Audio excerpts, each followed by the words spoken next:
D'abord,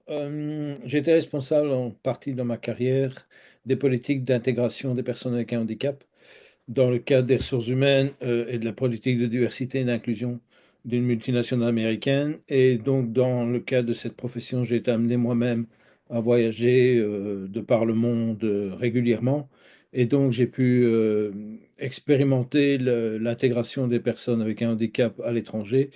ou en tout cas l'expatriation, de manière intime, le vivant moi-même d'une manière professionnelle et également d'une manière personnelle, puisque je suis paraplégique suite à un accident de moto qui m'est arrivé en 1987. Il y a tout un travail qui doit être mis en place en amont, ce qui veut dire qu'il y a tout un tas de facteurs comme le niveau d'accessibilité d'un pays, la législation y afférente dans ce pays, la culture générale, est-ce que les infrastructures sont accessibles? Chaque condition d'évaluation du niveau d'accessibilité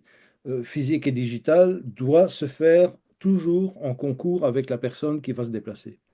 Ce qui veut dire que ce genre de conversation doit avoir lieu régulièrement, doit impliquer tout un tas de professionnels différents, un juriste,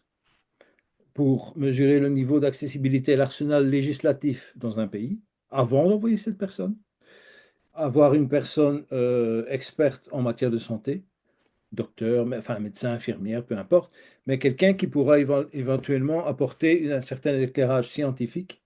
par rapport aux possibilités et aux limites de telle ou telle solution qui serait proposée afin d'améliorer le niveau de l'expérience d'accessibilité de la personne. Un autre expert au niveau des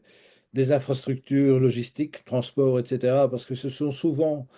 c'est rarement des problèmes extrêmes, purement professionnels qui causent des problèmes négatifs d'expérience sur place. C'est souvent des problèmes basiques de logistique. Trouver sur place des alliés dans le sens où des personnes qui connaissent le niveau d'intégration, non seulement qui les connaissent, mais éventuellement, idéalement, qui le vivent eux-mêmes,